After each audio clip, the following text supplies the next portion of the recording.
only had one cookie because I was working late and really hungry. For that, my manager docked $100,000 from my commission. She jabbed a finger in my face, her own turning purple with rage. Don't get cocky just because you landed that big account, Leo. This is a place of business. If you want to eat, go home and do it, she shrieked. The company has a clear policy against snacking at your desk. You broke the rule, and you knew exactly what you were doing. That makes it worse. So that $100,000 commission from the pies contract? It's gone. I just looked at her and said flatly, fine. Then I leaned back in my chair and started doing absolutely nothing. That's when she really lost it. Miranda Thorne was livid at my nonchalant attitude. Leo, you will write a formal apology, and you will read it aloud at the all-hands meeting. I watched her face flush a dangerous shade of red, my own fists clenching under the desk. Then, just as calmly, I said, okay. My colleagues stared at me, their faces a mixture of shock and disbelief. Miranda spun on her heel and stomped off toward the executive offices on the 23rd floor. I stayed at my desk. A few minutes later, a notification popped up in the company-wide chat. To all staff, Leo Vance of the sales department has repeatedly violated company policy. Following a review, management has decided to revoke his commission for the current month, totaling $100,000. He will also issue a public apology at the 2 p.m. all-hands meeting today as a warning to others. My coworkers shot me looks of stunned pity. Alex from the desk across from me sent a private message. Dude, Miranda's just on a power trip. Don't fight her on this. Just play along. It's $100,000. I smiled to myself. Playing along wouldn't work. This wasn't about a cookie. She wanted me out. She'd been coveting my position for a long time. When the old chairman first recruited me, he'd made it clear. No clocking in or out. Complete freedom to come and go, eat and drink whatever I wanted. The only thing that mattered was my performance. And in the sales department, I was a one-man army, pulling in half the company's revenue. The latest deal, a renewal of our $10 billion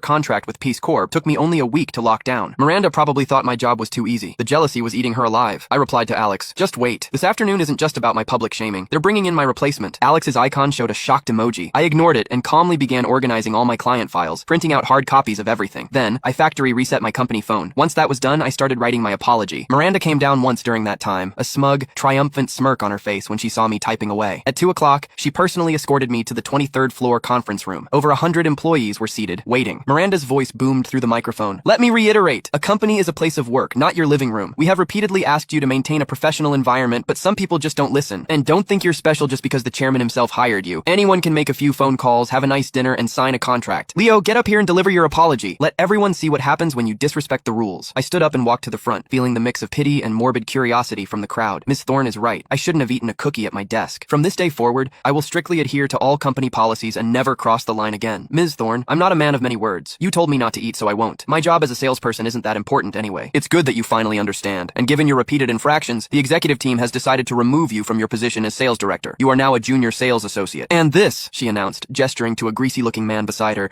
is your new director, Felix Thorne. Felix has an MBA from a top overseas university and will lead our team to new heights. A scattered, unenthusiastic applause trickled through the room. Miranda proudly presented Felix. I caught Alex's eye across the room. His face said it all. As a final blow, Miranda added, Leo, I want you to compile all of your client files and submit them for redistribution.